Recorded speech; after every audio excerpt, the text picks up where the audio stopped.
Friends कैसे हैं? आशा करता हूँ बहुत अच्छे होंगे। और आज हम लोग फिर से जो है एसएससी जीडी के एक नए क्लास में हाजिर हो चुके हैं। और आज 26 जनवरी के दिन जो है आप लोगों को गणतंत्र दिवस की बहुत बहुत बधाई, हार्दिक शुभकामनाएं।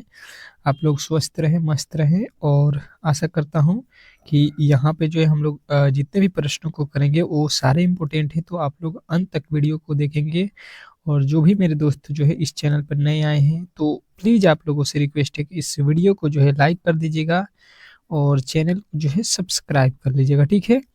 चलिएगा, तो यहाँ पे जो है आप लोगों को मैं बता दूं कि इस क्लास में जो है आप लोगों के मोस्ट एक्सपेक्टेड जो प्रश्न है आपके 4 जो फरवरी का आपका एग्जाम होने वाला है उसके लिए जो है हम लोगों ने इस क्लास को रखा है, ठीक है? तो आप लोग वीडियो को अंत तक देखिएगा। चलिएगा, पहला प्रश्न आप लोगों के सामने यहाँ पे पहले हम रीजनिंग के प्रश्नों को सॉल्व करेंगे, फिर जो है इसके बाद से आप लोगों के 25 ठो जो है जीके जीएस के प्रश्नों को सॉल्व करेंगे, ठीक है? तो आप लोग जो है हर एक प्रश्न का कोशिश करना है कि उत्तर आप लोग दें, ठीक है? मेरे से पहले समझ लीजिए, टेस्ट के तौर पे आप लोगों को रखना है इसको। तो देखिएगा यहाँ पे अगला प्रश्न कह रहा है कि यदि जो है गांव ए जो है गांव बी के पश्चिम में स्थित है, गांव सी गांव ए के जो है दक्षिण में स्थित है, और जो है गांव डी गांव सी के पूरब में जो है स्थित है, तो गांव डी गांव ए के सापेक्ष किस दिशा में स्थित है? बताने की कोशिश करेंगे कि ये जो प्रश्न आप लोगों के सामने है इसको किस तरीके से सॉल्व किया जाएगा।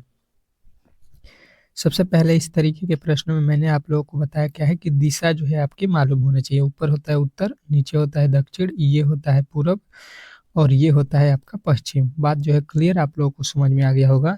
तो आ जाइए, अब बोला क्या गया है कि गांव जो ए है गांव बी के पश्चिम में है, ठीक है? बी के पश्चिम में, अगर बी हम यहाँ पे रख देते हैं, ये गांव बी हो गया, बी के पश्चिम में है, ठीक है? पश्चिम देख लीजिए, पश्चिम यहाँ पे देखिएगा ये वाला साइड है, तो बी के पश्चिम इधर जाएंगे तो ये पश्चिम हो जाएगा किसका? गांव ए का। बात क्लियर जो है समझते चलिएगा। फिर कह रहा है कि गांव सी जो है गांव ए के दक्षिण में है, गांव ए के दक्षिण। यहाँ पे आ जाइए, ए के दक्षिण दिशा कौन सा होगा? ए का दक्षिण दिशा देखिएगा, ये जो है आप लोग देख लीजिए यहाँ पे दक्षिण दिशा है, तो ये जो है आपका कौन सा गांव होगा? सी होगा, ठीक है? चलिएगा, अब क्या कह रहा है, और गांव डी जो है गांव सी के पूरब में है। सी के पूरब में, यहाँ पे देखिएगा, यहाँ से अगर आप देखिएगा तो इधर पूरब है, ठीक है? सी से देखना है तो सी से पूरब आपको देखिए यहाँ पे है पूरब, तो यहाँ पे फिर आपका कौन सा जो है हो जाएगा? डी हो जाएगा गांव। अब बोला क्या गया है, अच्छे तरीके से समझने की कोशिश करेंगे कि तो डी जो है गांव ए के सापेक्ष किस दिशा में? ए से देखना है आपको कि डी किस दिशा में है। तो देखिए यहाँ पे रख लीजिए आप लोग ये वाला लकीर, एक लकीर यहाँ पे खींच दीजिए। अब जो है इधर आपका जो है डी पड़ रहा है, तो यहाँ से देख लीजिए ये एक लकीर हो गया। यहाँ से हम लोग इस तरीके से इस कोने पे जो है आप लोग देख लीजिए ये कौन सा है, तो ये है आपका पूरब, ऊपर है उत्तर, नीचे है दक्षिण, तो ये दोनों के बीच में है दक्षिण और जो है दक्षिण पूरब, ठीक है? तो दक्षिण पूरब जो है आप लोगों का राइट उत्तर यहाँ पे ऑप्शन नंबर कौन सा है? बी। बी वाले जितने भी मेरे दोस्त हैं उनका जो है यहाँ पे राइट उत्तर हो जाएगा, ठीक है? नेक्स्ट प्रश्न आपका क्या कह रहा है, अच्छे तरीके से समझने की कोशिश करेंगे। कह रहा है आपका अगला प्रश्न कि दिए गए वैकल्पिक शब्दों में से उस शब्द का चयन करें जो दिए गए शब्दों के अक्षरों का जो है उपयोग करके बनाया जा सकता है। यहाँ पे जो अक्षर दिए गए हैं इसके जो है आधार पे आप लोगों को यहाँ पे प्रश्नों को जो है बनाया जा सकता है उपयोग से, इसी को लिखना है। तो सबसे पहले मैंने इस तरीके के प्रश्न आप लोगों को जो है क्लास में बनाया हुआ है कि इसके आधार पे नहीं बताया जा सकता है, ऐसा भी प्रश्न पूछता है। ये बोला है इसके उपयोग से बनाया जा सकता है, इसमें फर्क है, ठीक है? दोनों को जो है पहले आप लोग यहाँ पे अंत वाले लाइन को अच्छे तरीके से पढ़ना पड़ेगा, तो ही इस प्रश्न का सही उत्तर देंगे, नहीं तो अन्यथा आप लोग गलती कर सकते हैं, ठीक है? तो इसके उपयोग से हमको बनाना है, तो यहाँ पे अक्षर अच्छे तरीके से देख लेते हैं। और यहाँ पे पहले अगर देखते हैं ऑप्शन को, तो ऊपर देखिए जी है तो जी ठीक है, ओ है तो ओ भी है, एल है तो एल भी है, एफ ऊपर देख लीजिए अक्षर, इसमें एफ मिसिंग है, ठीक है? एफ नहीं है तो ये वाला हम लोग नहीं लिख सकते हैं, जबकि बोला गया है इतना ही अक्षरों से लिखा होना चाहिए इसके उपयोग से, मतलब इसी के उपयोग से लिखा होना चाहिए। तो ऑप्शन नंबर ए तो नहीं लिखा जाएगा, दूसरे में आ जाइए। ए है, इसमें ए भी है, यू भी है, एन एन भी है, टी भी है, यानी कि जो है आप लोग कहिएगा कि यहाँ पे देखिए यू नहीं है, ये जो यू लिखा गया है, यू ऊपर नहीं था, यानी कि ये भी गलत हो जाएगा, ठीक है। अब देखिए आपको यहाँ पे सी में ऊपर टी है, ऊपर ए है, ऊपर आई भी है और ऊपर एल भी है, ठीक है। तो ये आप लोग लिख सकते हैं ऑप्शन नंबर सी वाला कि टी भी है आपका, ए भी है, आई भी है, एल भी है। तो ये हम लोग इसके उपयोग से लिख सकते हैं, ठीक है। तो ऑप्शन नंबर सी जो है इस प्रश्न का राइट उत्तर हो जाएगा, ठीक है। नेक्स्ट प्रश्न, और अगला प्रश्न आपके सामने है, इसको जो है आप लोगों को अच्छे तरीके से करना है। क्या कह रहा है, अच्छे तरीके से समझने की कोशिश करेंगे। कह रहा है कि यदि दिए गए विकल्पों में से उस जो है अक्षरांकित समूह का चयन कर दीजिए जो निम्नलिखित श्रृंखला में प्रश्नवाचक चिन्ह के जो है स्थान पर आ सकती है। चलेगा, ये जो है श्रृंखला टाइप का प्रश्न है, आप लोगों को इसको जो है स्टार करके रखना है। हर एक शिफ्ट में ऐसा प्रश्न आपके एग्जाम हॉल में देखने को मिलेगा। तो कभी भी ऐसे प्रश्नों से आपको घबराना नहीं है, ये बहुत ही ईजी होते हैं, थोड़े से आपको दिमाग लगाना होता है, ठीक है। देखिएगा, थोड़े से अगर आप दिमाग लगाएंगे तो प्रश्न इजीली हो जाएगा। 6 से 12 कब होगा, कहिएगा। यहाँ पे 2 गुना किया है या 6 जोड़ दिया जाएगा, ठीक है। 12 से 18 यहाँ पे भी 6 जोड़ा है, 18 से 24 यहाँ पे भी 6 जोड़ा है, मतलब 6 सब में जोड़ दिया गया है, ठीक है। बात क्लियर हो रहा होगा। तो इसके आगे जो है आपको भी 6 जोड़ना है, तो 18 6 कितना होता है 30, यानी कि जो है अब जो है आप लोगों को यहाँ पे 30 होना चाहिए। 30 यहाँ पे नहीं है, यहाँ पे नहीं है, यहाँ पे भी नहीं है, तो आपको ये तो सॉरी, यहाँ पे तो 30 है ना, यहाँ पे हम लोगों ने गलती कर दी है, यहाँ पे तो दोनों में 30 है, मतलब ये वाला दोनों गलती हो जाएगा, ठीक है। अब देखिए एन होगा कि एम होगा, इसको भी चेक करना पड़ेगा। तो देखिए एफ के बाद यहाँ पे लिखा है एच, मतलब एफ का कोड होता है 6, एच का होता है 8। यहाँ से यहाँ जाएंगे तो जे लिखा है, मतलब फिर 2 प्लस कर दिया है। जे के बाद यहाँ पे जाइएगा, एल 12 पे होता है, मतलब फिर प्लस किया है 2। फिर आप भी यहाँ पे 2 प्लस कर दीजिएगा, तो एल के बाद 2 प्लस कीजिएगा, तो ये हो जाएगा 14, 14 पे होता है एन। इन 30 जो है आपके होने चाहिए, जो कि ऑप्शन नंबर बी में दिया गया है। तो आशा करता हूं कि ये प्रश्न भी आपको बेहतरीन जो है तरीके से समझ में आ गया होगा, और ऐसे प्रश्नों में कभी भी जो है आप लोग गलती नहीं करेंगे। नेक्स्ट प्रश्न, अब देखिएगा, ये जो है टॉपिक आप लोगों को नोट करना है वीवीआई डाल के, क्योंकि ये जो है पासा से रिलेटेड है, और पासा जो है आपका एसएससी हर एक शिफ्ट पूछता है। बहुत बेहतरीन प्रश्न है आपके लिए। अच्छे तरीके से इस क्लास को जो है आप लोगों को शेयर कर देना है। जो भी मेरे दोस्त देख रहे हैं, एक बार क्लास को जो है शेयर कर दीजिए, ठीक है, क्योंकि क्लास जो है बहुत इंपॉर्टेंट है आज का, ठीक है। चलिएगा, बताने की कोशिश करेंगे सभी लोग। तो यहाँ पे देखिएगा, आप लोगों को सबसे पहले यहाँ पे जो है 2 जो है पासे दिया गया है, पासा 2 है और पासा 1 है, ठीक है। इसमें बोला क्या गया है कि नीचे दिए गए पासे की 2 स्थितियां दी गई है, ठीक है। आर वाले पासे के विपरीत फलक पर कौन सा आएगा, ये हमसे पूछा गया, ठीक है। आर का विपरीत, तो देखिएगा यहाँ पे आर लिखा है, इसी का विपरीत बताना है। तो हम क्या करते हैं, इन दोनों पासों का कॉमन वैल्यू, ठीक है, कॉमन जो है वैल्यू हम देखते हैं। तो यहाँ पे ए है, यहाँ पे ए है। बात क्लियर जो है आपको समझ में आ गया कि दोनों पासों में आपका एक ही वर्ड दिख रहा है, ए और ए। तो आप क्या कीजिए कि यहाँ से क्लॉकवाइज मुड़िए, ठीक है। तो इधर जाइएगा तो पी हो जाएगा, इसके आगे चलिएगा तो आर हो जाएगा। मतलब यहाँ पे आप कह सकते हैं कि P का अपोजिट R या R का अपोजिट P, ठीक है। और इसके आगे चलिएगा तो यहाँ पे है क्यूब, और यहाँ पे जो है आपका H है, ठीक है। तो यहाँ पे जो है आप लोगों को क्या हो जाएगा, कोई पूछेगा कि क्यूब का अपोजिट क्या होता है, तो H होता है, यानी कि जो है आप लोगों का यहाँ पे ये दोनों अपोजिट हो गया। हमसे क्या पूछा गया है, P जो है R का अपोजिट हमसे पूछा गया है। तो हमारा उत्तर कौन सा होगा, ऑप्शन नंबर डी। डी के साथ हम लोगों को जाना है, ऑप्शन नंबर डी जितने भी मेरे दोस्त बताए हैं उनका राइट उत्तर है, ठीक है। अगले प्रश्न की ओर चलेंगे, और अगला प्रश्न आपके सामने है। क्या कह रहा है आपका अगला प्रश्न, समझने की कोशिश करेंगे।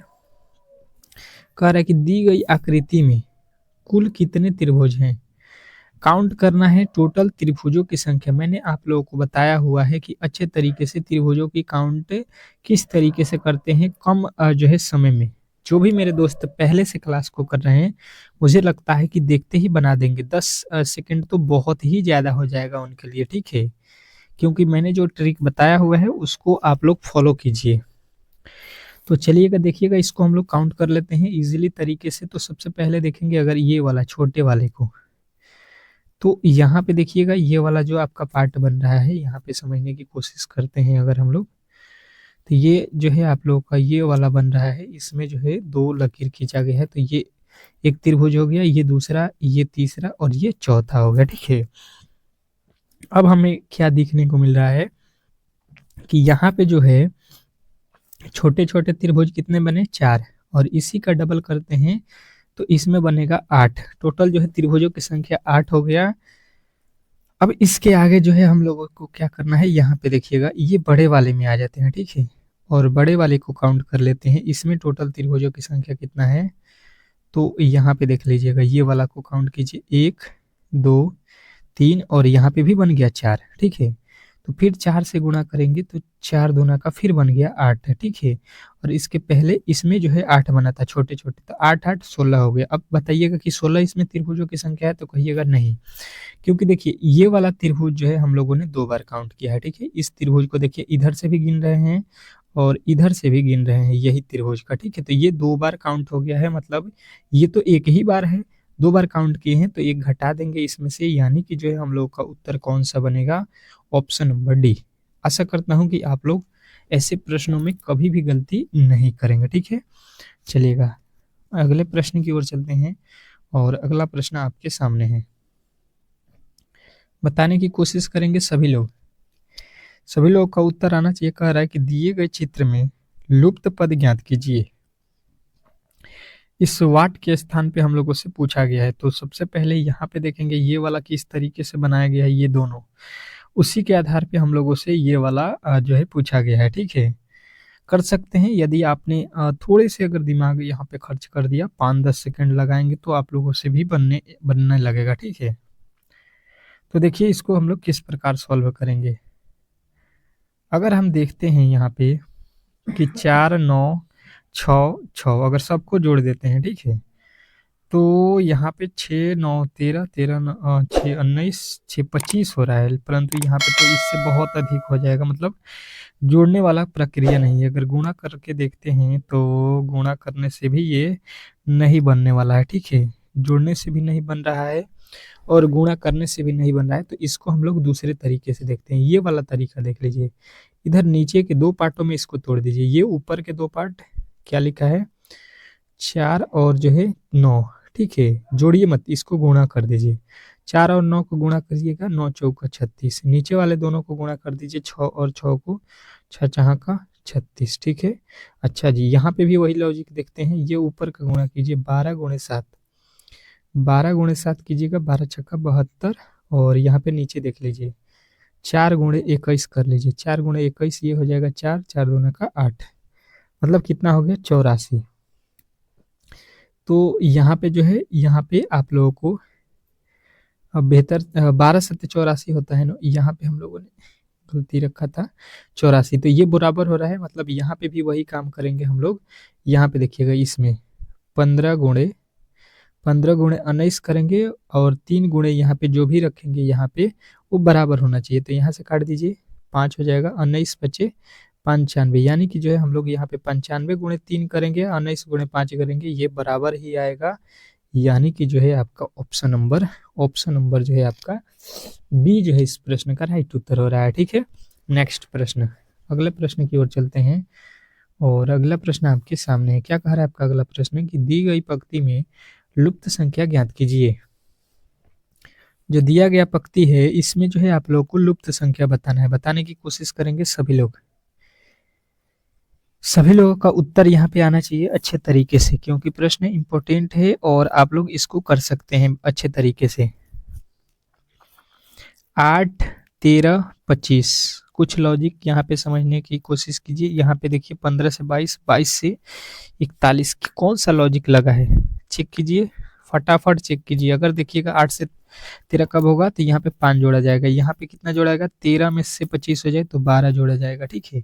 यहाँ पे भी उसी तरीके से देखिएगा, क्या यहाँ पे जोड़ा है, यहाँ पे 7 और यहाँ पे 19। कोई लॉजिक बन रहा है इधर और इधर, कहिएगा नहीं, ये लॉजिक नहीं बन रहा है। तुरंत ही इसको हम लोग हटा देंगे, दूसरे लॉजिक पे चलेंगे। दूसरा लॉजिक इसमें क्या हम ढूंढेंगे, तो देखिएगा, अगर जो है इसको हम लोग पंक्ति वाइज देखते हैं, ठीक है, जब स्तंभ वाइज नहीं बना तो इसको पंक्ति वाइज देख लेते हैं।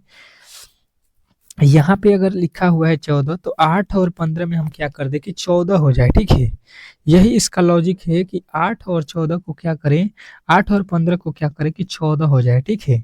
तो हम क्या करेंगे कि 15 में से अगर 8 को माइनस कर देते हैं तो ये होता है 7, और 7 का डबल कर देते हैं तो ये होता है कितना, 7 दूना का 14 हो जाता है, ठीक है। तो यहाँ पे 14 आपको मिल जाएगा। उसी प्रकार दूसरे वाले में अगर हम लोग आ जाते हैं, तो दूसरे वाले में क्या हो जाएगा, यहाँ पे 12 और 22 को हल कीजिए, ठीक है। तो 22 में से 13 को माइनस करेंगे, ये हो जाएगा आपका कितना, 9, और 9 का 2 गुना करेंगे, ये हो जाएगा आपका 18, ठीक है। 18 जो कि यहाँ पे आप लोगों को मिल जाएगा। अब जो है उसी तरीके से हम लोग अंत वाला का जो है सॉल्यूशन कर लेंगे। क्या है, 25 और 41। 41 में से जो है आपका 25 माइनस करेंगे, ये हो जाएगा 16, और 16 का जब 2 गुना करेंगे तो 16 दूना होता है 32, और 32 जो है आपके राइट उत्तर ऑप्शन नंबर डी में दिया गया है। तो आशा करता हूँ कि ऐसे प्रश्नों में कभी भी आप लोग गलती नहीं करेंगे, ठीक है। नेक्स्ट प्रश्न, अगला प्रश्न कह रहा है यहाँ पे कि दी गई पंक्ति में लुप्त संख्या ज्ञात कीजिए। जो दिया गया पंक्ति है इसमें जो है आप लोग को लुप्त संख्या बताना है। बताने की कोशिश करेंगे सभी लोग। सभी लोगों का जोरदार तरीके से यहाँ पे उत्तर आना चाहिए। इम्पोर्टेंट है, बहुत ही इम्पोर्टेंट प्रश्न है, और ऐसे प्रश्नों में आप लोगों को कभी भी जो है गलती नहीं करना है। अगर हम देखेंगे 3 से 6 हुआ, 6 से 7 हो गया। अगर 9 से देखेंगे 18, 18 से 21, 27 दूना 54, 54 के बाद यहाँ पे मतलब अगर देखेंगे तो यहाँ पे तो डबल हो रहा है, ठीक है, 2 गुना हो रहा है, ठीक है, 2 से गुणा करके लिखा है, 2 से, परंतु यहाँ पे 7 के बाद 8 लिख दिया है, यहाँ पे 18 के बाद 21 लिखा है, तो यहाँ पे क्या लिखा जाएगा, ये थोड़े से हम लोगों के समझ से बाहर हो रहा है लास्ट वाला। तो इस तरीके से नहीं बना, तो इसको हम लोग अब स्तंभ वाइज देख लेते हैं, ठीक है। स्तंभ वाइज जो है आप लोग बना सकते हैं। यहाँ पे क्या, 3 से जो है 3 में गुणा करेंगे 9 हो जाएगा, 9 में फिर 3 से गुणा करेंगे 27 हो जाएगा, 27 में 3 से गुणा करते हैं 81 हो जाएगा, ठीक है। उसी प्रकार 6 में 3 से गुणा करेंगे 18, 18 में 3 से गुणा करेंगे 54, 54 में 3 से गुणा करेंगे 162। तो वही लॉजिक यहाँ पे लगा देते हैं। 7 में 3 से गुणा करेंगे 21, 21 में 3 से गुणा करेंगे 21 तिया 63 हो गया यहाँ पे, और 63 आपके ऑप्शन नंबर बी में दिया गया है। यही इस प्रश्न का राइट उत्तर हो जाएगा। किसी तरीके के डाउट नहीं होना चाहिए, ठीक है। नेक्स्ट प्रश्न, अगला प्रश्न आपके सामने है, और इस प्रश्न का जवाब सभी लोगों को देना है। कह रहा है कि दी गई पंक्ति में लुप्त संख्या ज्ञात कीजिए। जो दिया गया पंक्ति है इसमें जो है वाट के स्थान पे कौन सी संख्या आने वाली है, यही आप लोगों को बताना है। बताने की कोशिश करेंगे सभी लोग। इसका जो है सभी लोगों का उत्तर आना चाहिए। जिस तरीके से मैंने अभी सवाल को बताया था सेम टू सेम वैसा ही प्रश्न है, और थोड़े से अगर आपने दिमाग खर्च कर लिया तो बना देंगे। इजी है, कर सकते हैं आप लोग, सभी लोग कर सकते हैं। बेहतरीन तरीके से समझने की कोशिश करेंगे। यहाँ पे तो देखेंगे, यहाँ पे 96, 96 से यहाँ पे देखेंगे 42, 32, 32 से 16 लिखा है। कौन सा लॉजिक होगा, यहाँ पे तो वैल्यू घट रहा है, यहाँ पे भी देखिए वैल्यू घट रहा है। तो हमें यहाँ पे दिमाग ये लगाना है कि भाई साहब यहाँ पे जो वैल्यू लिखा गया है अच्छे तरीके से समझने की कोशिश करेंगे।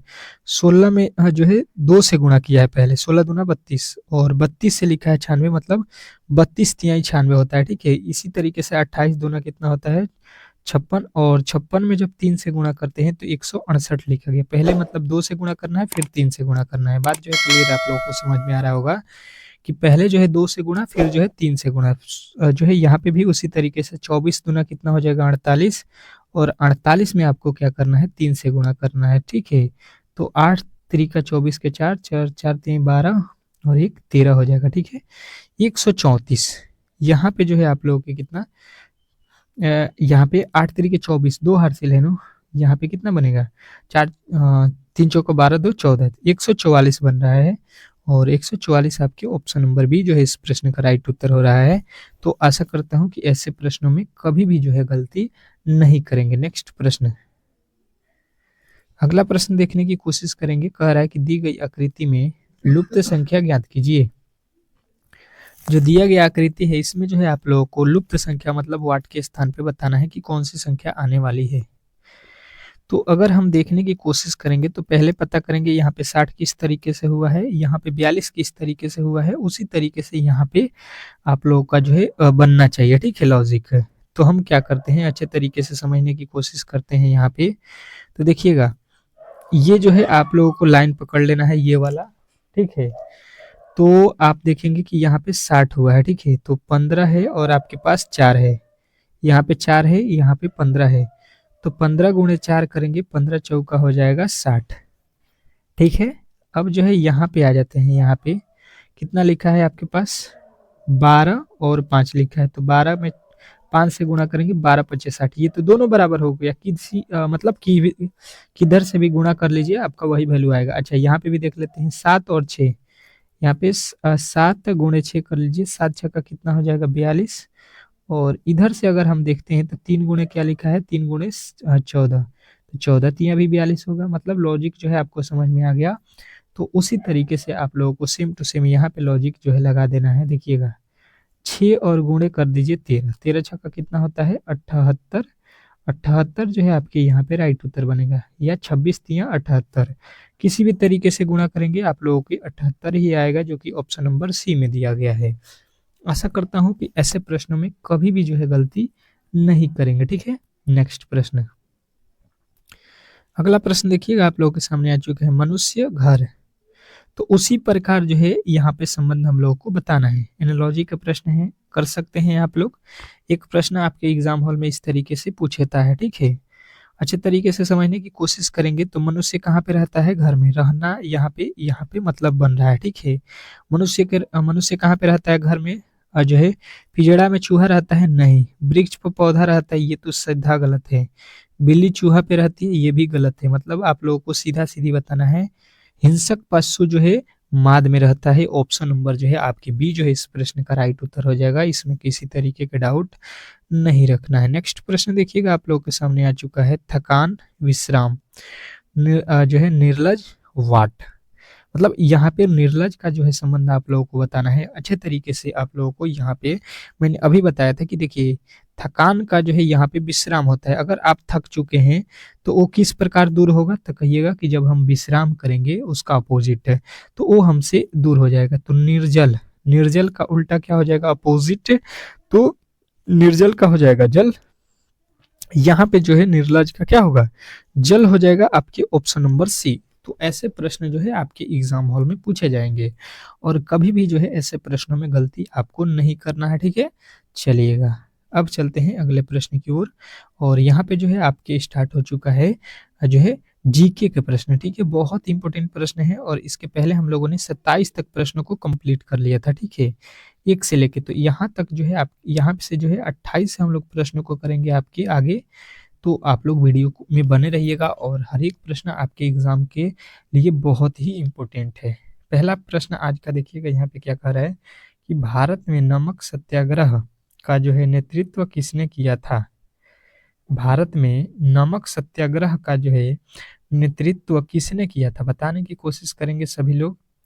सभी लोगों का जो है यहाँ पे उत्तर आएगा कि ये तो आप लोगों के महात्मा गांधी जी के द्वारा किया गया था। तो ऑप्शन नंबर बी जो है इस प्रश्न का राइट उत्तर हो जाएगा।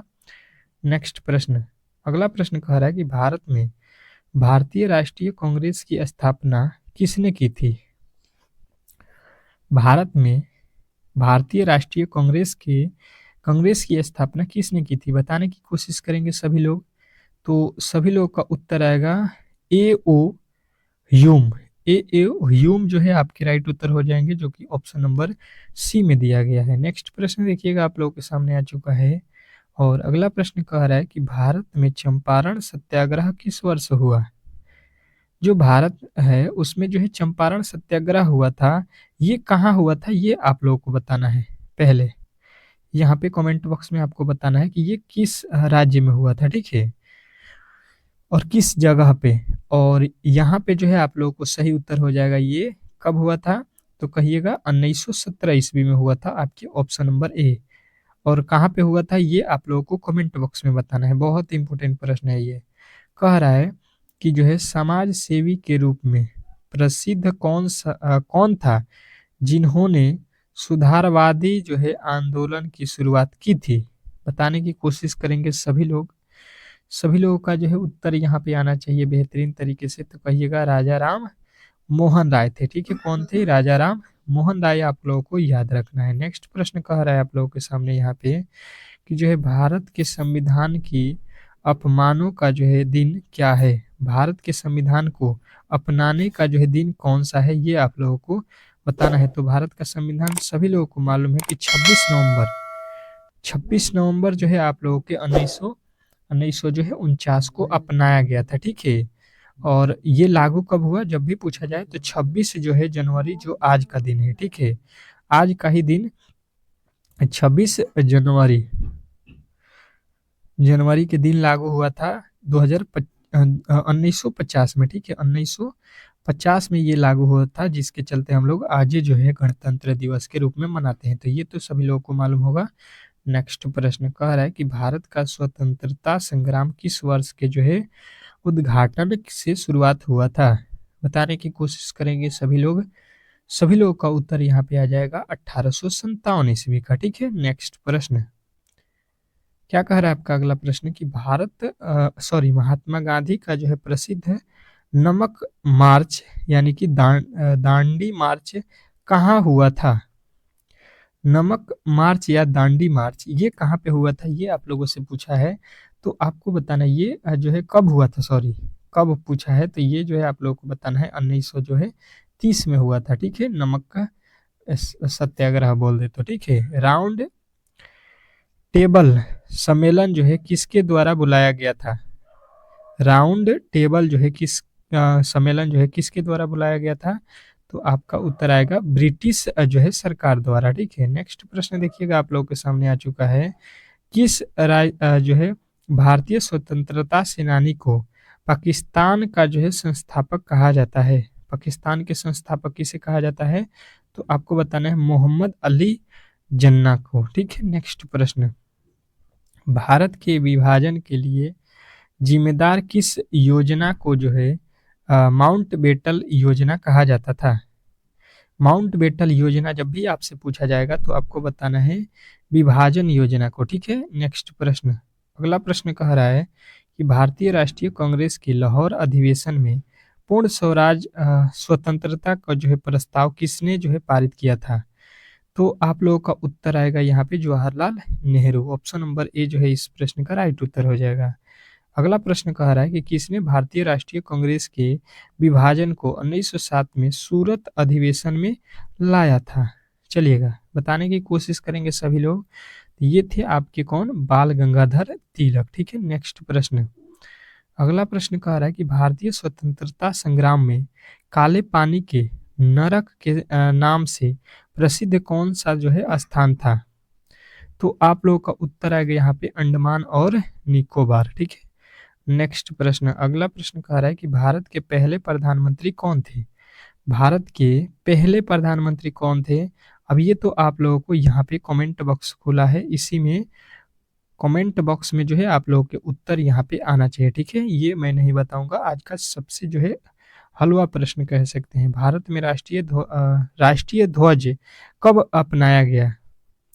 हम लोग जो झंडा फहराते हैं उसको कब अपनाया गया था? ठीक है, तो कहिएगा ये जो है आप लोगों के 22 जुलाई 1947 को अपनाया गया था। ठीक है, अगला प्रश्न कह रहा है कि स्वतंत्रता संग्राम के दौरान महात्मा गांधी का प्रमुख जो है उद्देश्य क्या था? स्वतंत्रता संग्राम के दौरान महात्मा गांधी का जो है मेन उद्देश्य आप लोगों को याद रखना है सत्याग्रह और जो है अहिंसा था, अहिंसा। ठीक है, नेक्स्ट प्रश्न कह रहा है कि जो है भारत के संविधान को तैयार करने वाली समिति का अध्यक्ष कौन थे? तो समिति के अध्यक्ष जब भी पूछा जाएगा तो ये तो मुझे लगता है सभी लोग बता देंगे कि डॉक्टर भीमराव अंबेडकर। अगला प्रश्न कह रहा है कि स्वदेशी आंदोलन में जो है लोकमान्य तिलक ने किस शहर में अपनी मुख्य जो है गतिविधियां शुरू की थी? तो आप लोगों का उत्तर यहाँ पे आएगा कि जो है ये पुणे में किया गया था। Option number A. नेक्स्ट प्रश्न कह रहा है यहाँ पे कि महात्मा गांधी ने 1919 में कौन सा जो है सत्याग्रह शुरू किया था? बताने की कोशिश करेंगे, सभी लोग बताने की कोशिश करेंगे। तो सभी लोग का उत्तर आएगा यहाँ पे रॉलेट एक्ट सत्याग्रह। ठीक है, नेक्स्ट प्रश्न अगला प्रश्न कह रहा है कि किस भारतीय नेता ने जय हिंद का नारा दिया? किस भारतीय नेता ने जय हिंद का नारा दिया? तो जय हिंद का नारा जो है आप लोगों को याद रखना है सुभाष चंद्र बोस। नेक्स्ट प्रश्न देखिए कह रहा है कि जो है लक्ष्मीबाई के साथ युद्ध कौन से ब्रिटिश जनरल ने लड़ा था? तो लक्ष्मीबाई के साथ कौन लड़ा था? तो बताना है जनरल यूरोज ने। ठीक है। नेक्स्ट प्रश्न देखिए कह रहा है कि भारत में सत्याग्रह शब्द का जो है प्रयोग सर्वप्रथम किसने किया था? तो आप लोग कहिएगा कि भारत में सबसे पहले सत्याग्रह शब्द का तो प्रयोग महात्मा गांधी जी के द्वारा किया गया था। नेक्स्ट कह रहा है आपका अगला प्रश्न कि भारत छोड़ो आंदोलन का जो है प्रमुख नारा क्या था? तो भारत छोड़ो जो है आंदोलन का नारा जो है आप लोगों को याद रखना है कि ये करो या मरो के जो है समय में आया था, यही प्रमुख था। ठीक है। तो आप लोगों को जो है यहाँ पे मोस्ट एक्सपेक्टेड जो प्रश्न थे उसको हम लोगों ने कर लिया। यहाँ पे लमसम 25 ठो जीके जीएस के प्रश्न कंप्लीट किए और लमसम 15 ठो जो है आप लोगों के रीजनिंग के प्रश्नों को हम लोगों ने कवर कर लिया है। ठीक है। तो बताने की कोशिश करेंगे कि जो ये क्लास है आप लोगों को कैसा लगा। ठीक है। अगर वीडियो अच्छा लगा है तो वीडियो को लाइक करें, शेयर करें, चैनल को सब्सक्राइब करें। मिलते हैं नेक्स्ट वीडियो में, तब तक के लिए जो है धन्यवाद।